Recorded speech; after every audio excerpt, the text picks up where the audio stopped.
White nationalism is a menace to patriotic Americans who believe in one nation under God, indivisible, with liberty and justice for all. A white nationalist right-wing protest in Portland on Sunday culminated in a gunfight when a man shot at a black-clad protester with a handgun in the middle of a downtown street. We thought the mightiest and richest nation in the world had evolved beyond our Wild West phase. Well, the world is watching and it doesn't look good. It doesn't look good, folks.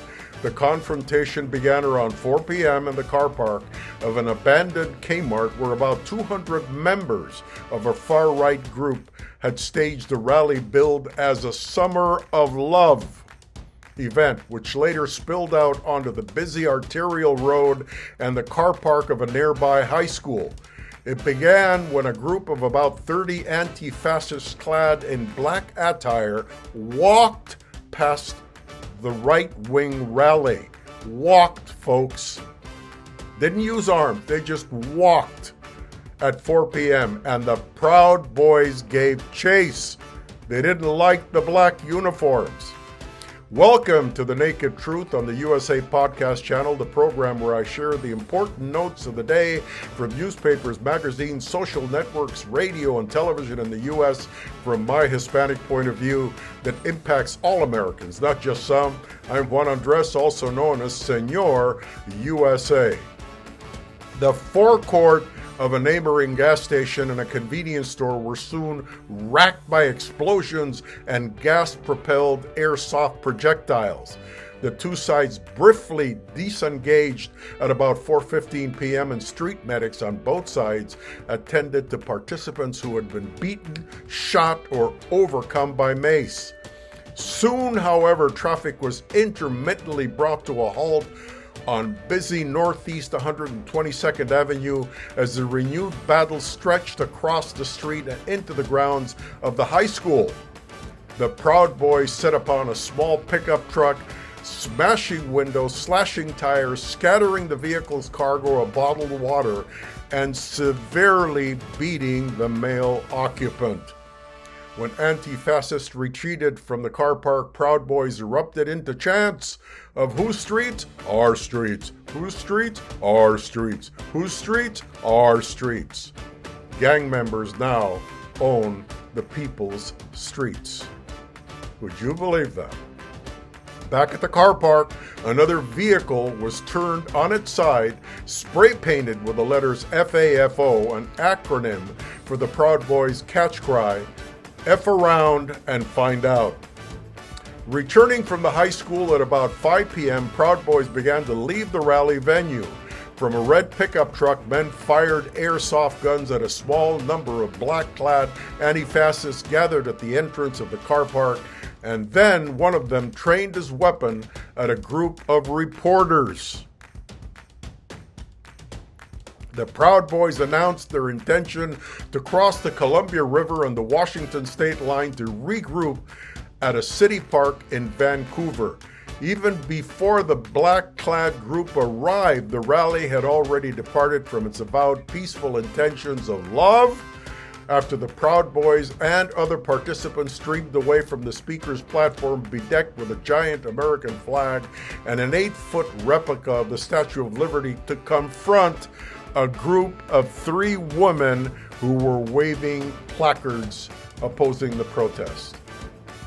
Bullies with handguns, pickaxes,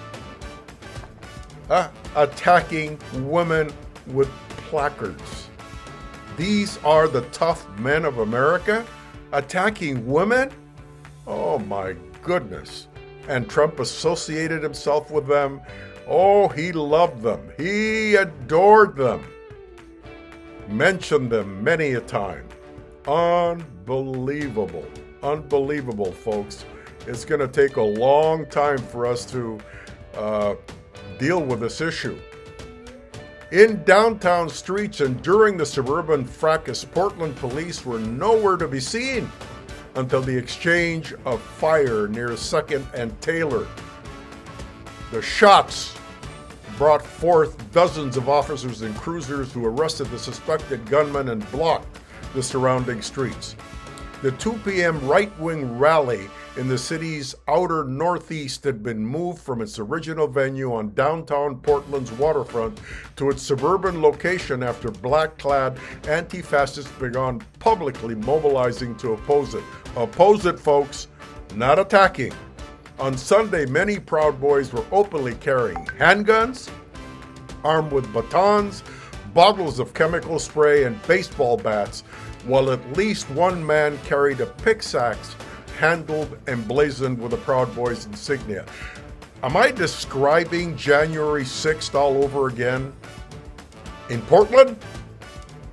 These people feel so special because the one-time president, twice impeached, ex-president, turned around and gave them a little recognition. Oh my goodness. One of the nonprofits in the Western States Center, in a press release issued after the day's events, that organization executive director Eric Ward demanded that elected leaders from our neighboring jurisdictions, our state, our federal government assist in helping Portland deal with the far-right incursions into the city, which have recurred since the beginning of the Trump era. Not the black-clad antis, fascists.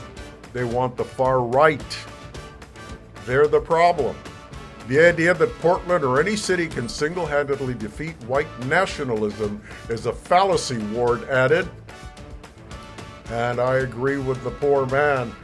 Can you imagine? And folks, this is going to spread. This is the beginning. It's going to be happening in your neighborhood if the police and the government doesn't take action against this. And if you vote for this man again so he can support people that believe in violence, what a shame. I'm ashamed. I'm an American and I'm ashamed that our country has gotten to this point.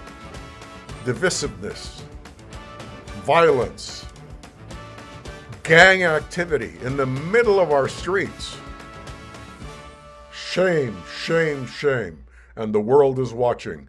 I'm Juan Andres, also known as Senor USA on The Naked Truth. Thank you for listening, and I'll see you next time.